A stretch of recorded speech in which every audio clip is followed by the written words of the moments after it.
2 Samuel chapter 17. Ahithophel said to Absalom, I would choose 12,000 men and set out tonight in pursuit of David. I would attack him while he is weary and weak. I would strike him with terror, and then all the people with him will flee. I would strike down only the king and bring all the people back to you. The death of the man you seek will mean the return of all. All the people will be unharmed. This plan seemed good to Absalom and to all the elders of Israel. But Absalom said, Summon also Hushai the Archite, so that we can hear what he has to say as well. When Hushai came to him, Absalom said, Ahithophel has given this advice. Should we do what he says? If not, give us your opinion. Hushai replied to Absalom, The advice Ahithophel has given is not good this time. You know your father and his men. They're fighters, and as fierce as a wild bear robbed of her cubs. Besides, your father is an experienced fighter. He will not spend the night with the troops. Even now he is hidden in a cave or some other place. If he should attack your troops first, whoever hears about it will say, There has been a slaughter among the troops who follow Absalom. Then even the bravest soldier, whose heart is like the heart of a lion, will melt with fear, for all Israel knows that your father is a fighter, and that those with him are brave. So I advise you, let all Israel, from Dan to Beersheba, as numerous as the sand on the seashore, be gathered to you, with you yourself leading them into battle. Then we will attack him wherever he may be found, and we will fall on him as dew settles on the ground. Neither he nor any of his men will be left alive. If he withdraws into a city, then all Israel will bring ropes to that city, and we will drag it down to the valley until not so much as a pebble is left. Absalom and all the men of Israel said, The advice of Hushai the Archite is better than that of Ahithophel. For the Lord had determined to frustrate the good advice of Ahithophel in order to bring disaster on Absalom.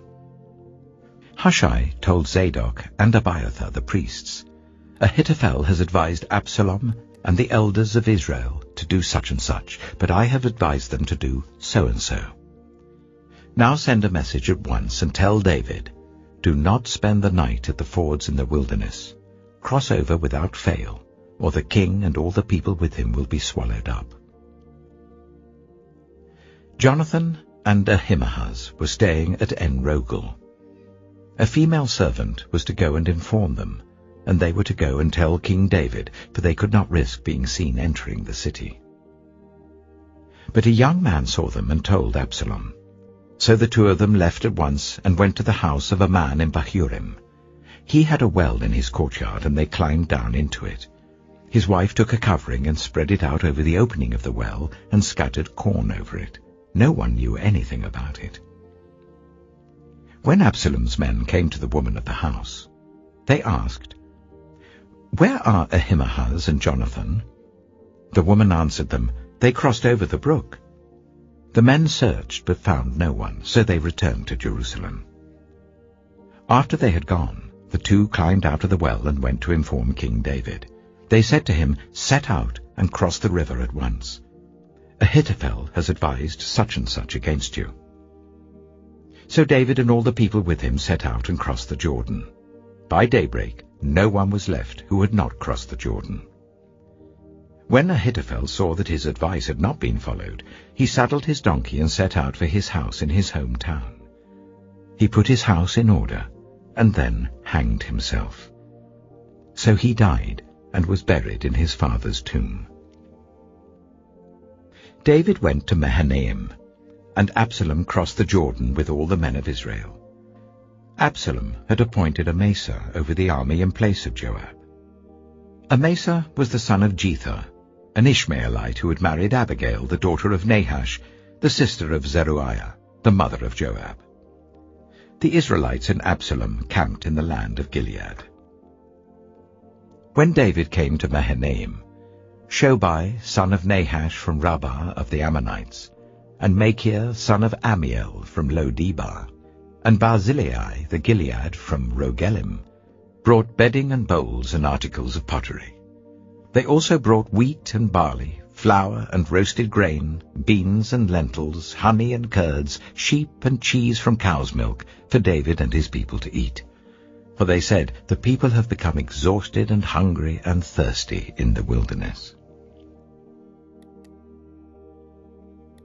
2 Samuel chapter 18. David mustered the men who were with him and appointed over them commanders of thousands and commanders of hundreds. David sent out his troops, a third under the command of Joab, a third under Joab's brother Abishai, son of Zeruiah, and a third under Ittai the Gittite.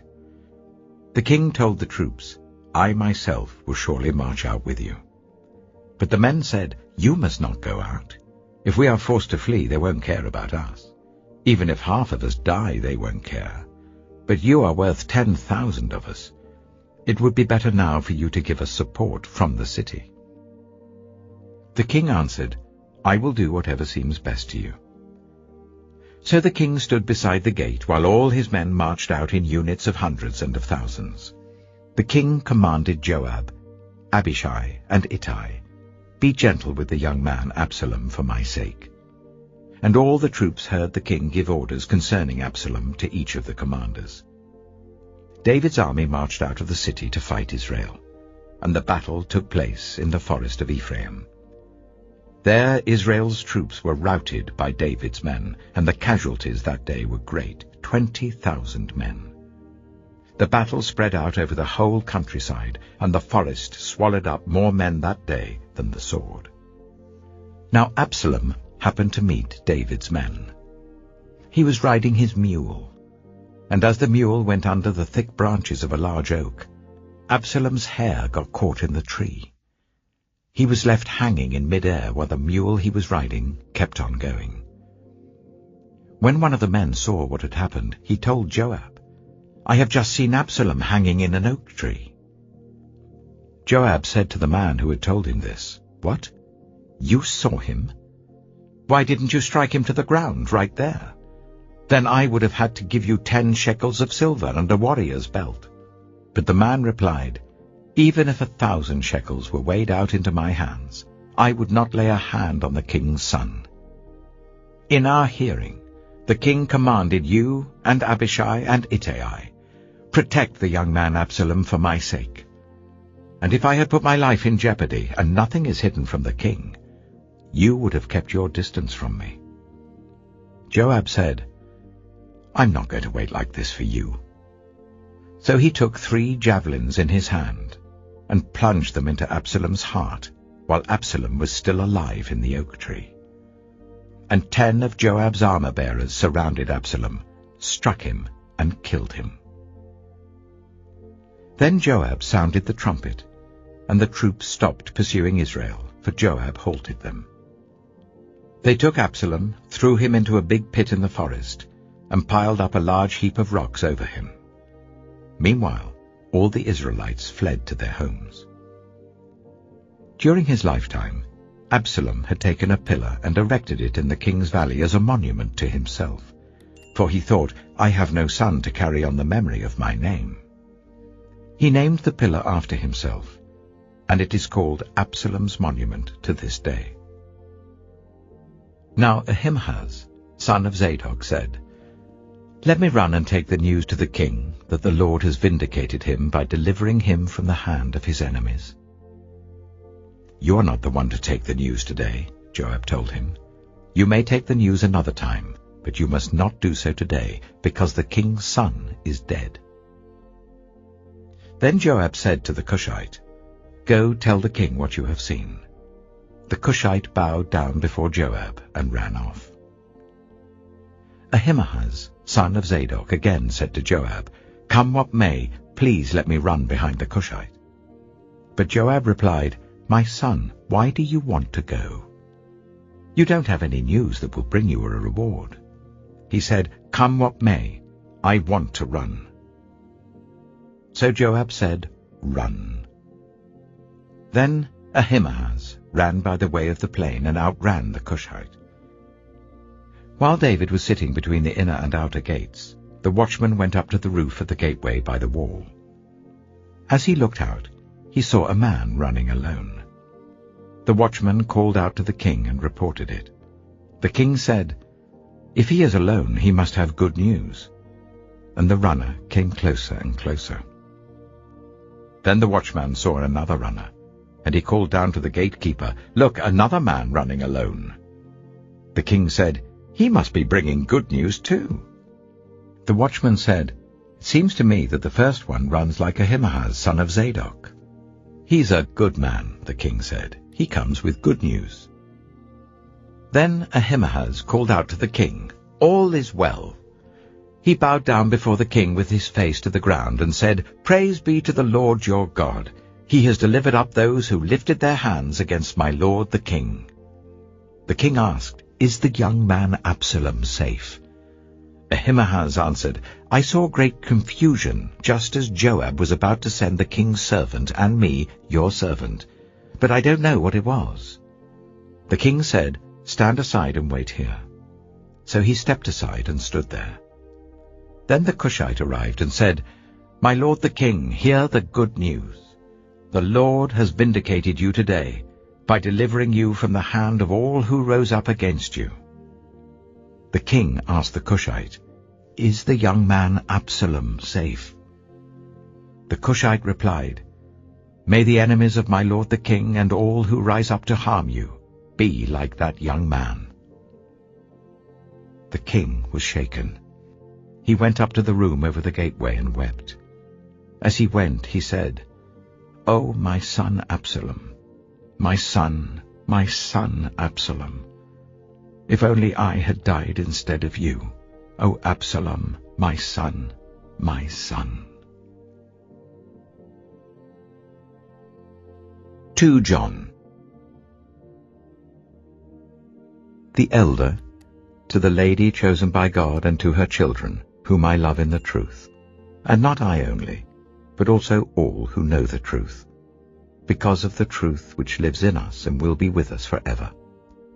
Grace, mercy, and peace from God the Father and from Jesus Christ, the Father's Son, will be with us in truth and love. It has given me great joy to find some of your children walking in the truth, just as the Father commanded us. And now, dear lady, I'm not writing you a new command, but one we have had from the beginning. I ask that we love one another, and this is love, that we walk in obedience to his commands. As you have heard from the beginning, his command is that you walk in love. I say this because many deceivers, who do not acknowledge Jesus Christ as coming in the flesh, have gone out into the world. Any such person is the deceiver and the Antichrist. Watch out that you do not lose what we have worked for, but that you may be rewarded fully. Anyone who runs ahead and does not continue in the teaching of Christ does not have God.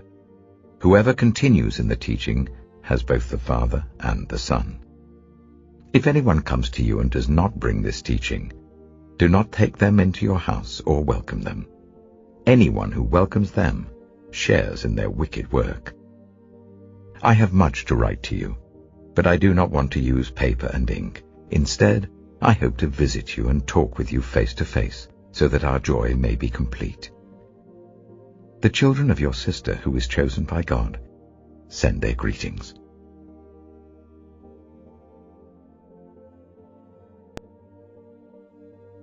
Psalm 86. Hear me, Lord, and answer me, for I am poor and needy. Guard my life, for I am faithful to you. Save your servant who trusts in you. You are my God. Have mercy on me, Lord, for I call to you all day long. Bring joy to your servant, Lord, for I put my trust in you. You, Lord, are forgiving and good, abounding in love to all who call to you. Hear my prayer, Lord. Listen to my cry for mercy. When I am in distress, I call to you, because you answer me. Among the gods, there is none like you, Lord. No deeds can compare with yours. All the nations you have made will come and worship before you, Lord. They will bring glory to your name. For you are great and do marvelous deeds. You alone are God. Teach me your way, Lord, that I may rely on your faithfulness. Give me an undivided heart, that I may fear your name.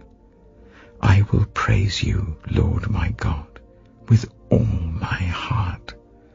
I will glorify your name forever. For great is your love toward me. You have delivered me from the depths, from the realm of the dead. Arrogant foes are attacking me, O God. Ruthless people are trying to kill me. They have no regard for you. But you, Lord, are a compassionate and gracious God, slow to anger, abounding in love and faithfulness. Turn to me and have mercy on me. Show your strength on behalf of your servant. Save me, because I serve you just as my mother did. Give me a sign of your goodness, that my enemies may see it and be put to shame. For you, Lord, have helped me and comforted